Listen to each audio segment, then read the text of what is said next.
it's all about choice. All of it, everything. It's about choice. It's about your choice. It's about the choices that you, today, tomorrow, the day after, the choices that you're going to make. And here's the thing. There's a lot of people out there that are struggling with this thing, this cognitive dissonance. This whole idea that you've got a set understanding, a box within your brain of things that are almost unchallengeable, ideas about how the world functions and what the world is and what the institutes of the world are. And this cognitive dissonance comes about, it's like a disorientation, an anxiety, almost like a palpitation or a faster beating of the heart, when what you know to be true about the world doesn't marry up with what you see in the world around you. And it doesn't make sense. People are talking about the fact that it doesn't make sense in terms of what I understand the world to be. The rest of the world that I'm seeing doesn't make sense. And when what is in your box, what is the lens through which you interpret the rest of the world, your core beliefs, when that comes into conflict with what you see around you, you experience this cognitive dissonance. And one of two things happens. Either the things that are taking place in the world come back into alignment and you realise that you actually, in fact, you got it wrong temporarily and what's in your box is true. Or what is in your box, your core beliefs are challenged to such an extent that your worldview is completely flipped on its head. And I mentioned in a previous video that this happened to me when I found faith. And there are some people that have just switched the video off because, you know what, if you're really genuinely out there trying to find out what the truth is, then your mind should be open to all sorts of possibilities that it wasn't before. Because what happens if this world and this universe is just that little bit weirder than you possibly ever understood before? And here's my understanding. God exists. He's real.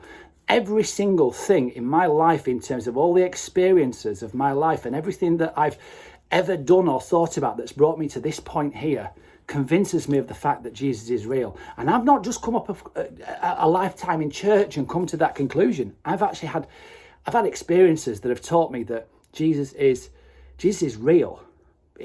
Unfortunately, you may or may not believe it. You may not make it to the end of this video, but just listen for a second. Just listen for a second. We are in a matrix.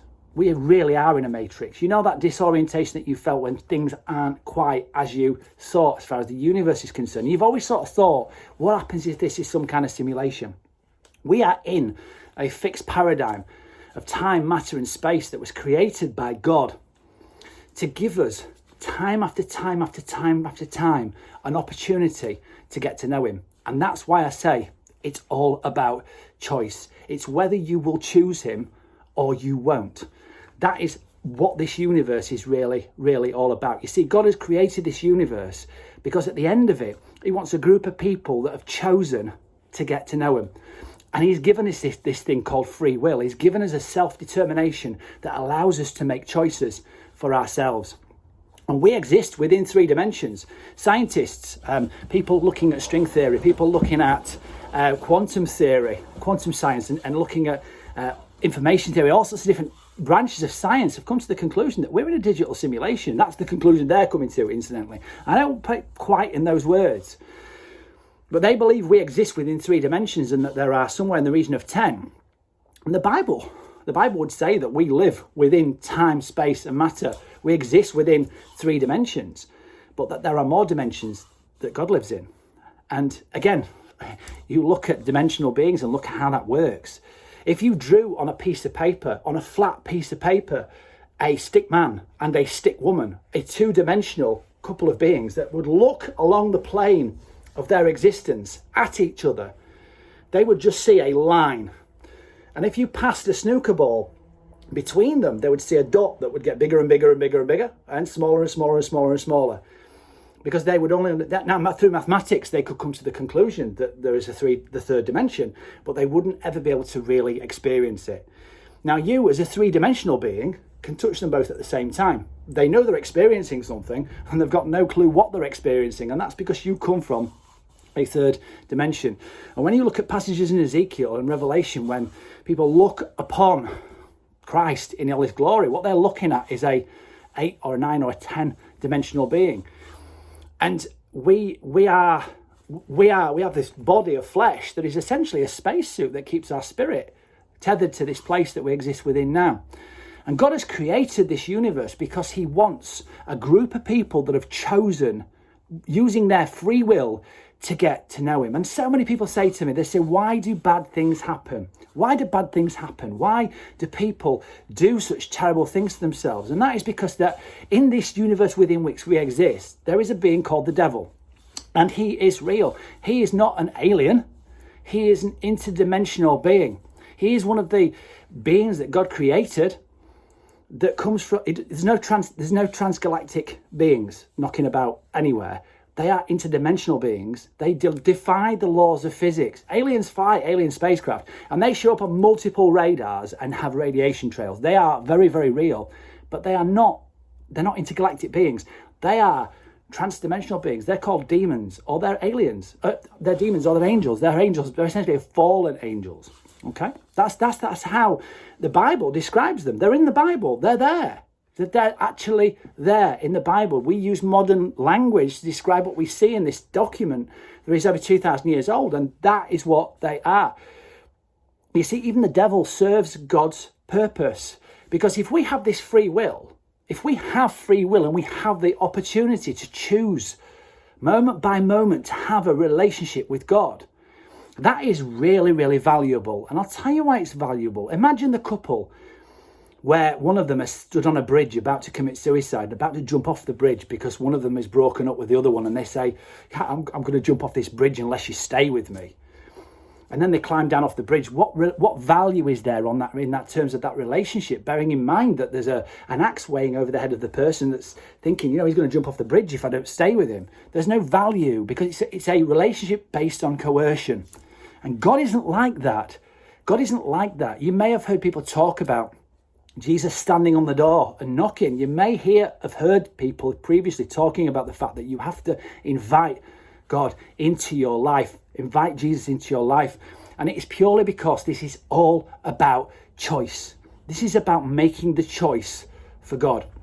Now that choice, that free will choice to choose God is of no value without an alternative. And the devil, as he exists as a being in terms of temptation, he provides the alternative. And even in that, he serves God. And we live on a planet that is racked by this war that is taking place, this spiritual battle that is taking place. And here's the thing, it's all about choice. Ouija boards and occultic symbols, they have power in this universe, but only in so much as they interact with what is outside, the other dimensions. Because if you play with a Ouija board, you open a door and you use your free will to choose something other than God. If you take drugs, you use your free will to choose something other than God. If you get into sex addiction, you're using your free will to choose something other than God, and you're using your free will to not choose God. But this universe is all about that. It's all about using your free will to choose relationship with God. We are inherently, as a group of beings, the Bible says, we are inherently fallen. We haven't got the capacity on our own, on ourselves, to be in relationship with God, because God is holy. He is perfect. And as such that he is perfect, he has got two sides to his character that act upon us. One is justice and one is mercy. He is a perfectly just God. He is right in everything that he does. He's perfectly just. He's perfectly right in that. And he sees everything. He sees everything. And as such, everything that we ever have done wrong, every single little lie that we've told, everything that we've done wrong, if God is perfectly just, and we would want to serve a perfectly just God, we would expect God to punish paedophiles. We'd expect God to punish murderers. But then we look at ourselves and realise the things that we've done wrong, and all of a sudden we feel that it's not right that God judges that. The truth is that God sees everything. And the Bible says that the wages of sin, the wages of that wrongdoing, no matter what it may be, is death. Because God sees everything, and because he's a perfect judge, because he's perfectly just, that demands retribution and demands punishment from a holy God who has to be true to himself. And there we're stuck. That's the human condition.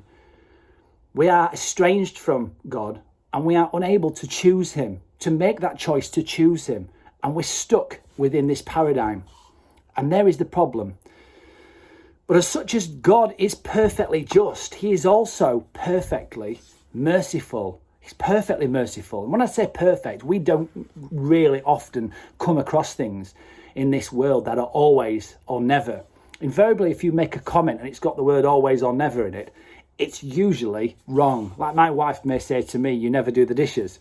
Well, I do sometimes, but not very often. That's the real crux of where we're at now. But if we say always or never about something of this world, it is invariably an incorrect statement. Now, whatever God is, because he is eternal, he is always good. He is always loving, but he is always just. He's always just. So here's the thing. Bearing in mind where we're at now, when Jesus died on the cross, he came and he took our penalty. And in him, God's perfect mercy and perfect justice were satisfied. Both his mercy and his justice, God's character was perfectly satisfied in the way that he presented to us that we could be free. If you're interested in hearing more about this whole thing, please hit me back in the comments and I'll have a chat with you. But it's all about choice. That is what the universe is all about. That's why everything to do with this pandemic is in the public domain. All the information is there, because if it wasn't, it wouldn't be about choice.